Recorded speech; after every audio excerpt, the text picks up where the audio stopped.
پیغمبر علیه الصلاة والسلام و چاقی گو ملت هشار دکر ری حقی رابانا ملت دکر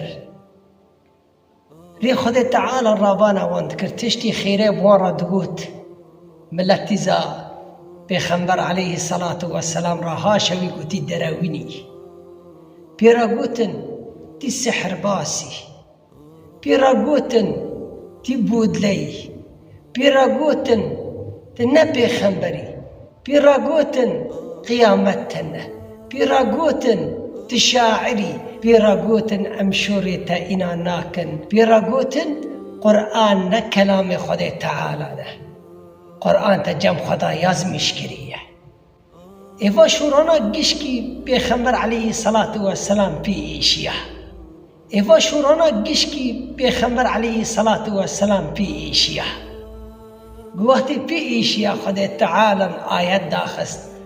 پیرا گو ولا يحزنك قولهم دجيه کی دنیا دا گوت پیرا فلا يحزنك قولهم ای حبیب من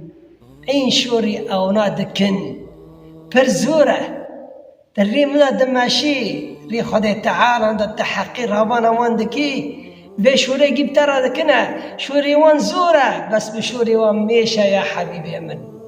ام دبی سنه ام گی قید دکنه گی یازمیش دکنه گسری هاتنا قیامت حضوری ما اما جزائی وان بواندنه اما حسیب وان را بکنه واشتو واشورا دکرن و چای به قاسکا من نکرا پوشمان ببنه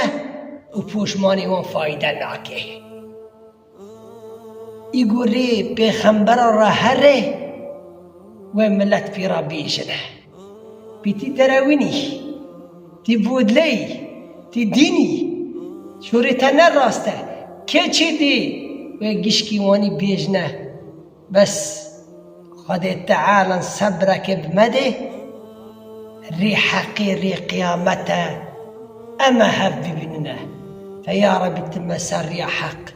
شاش نکر یا قرآن و سنتی یا قرآن و سنتی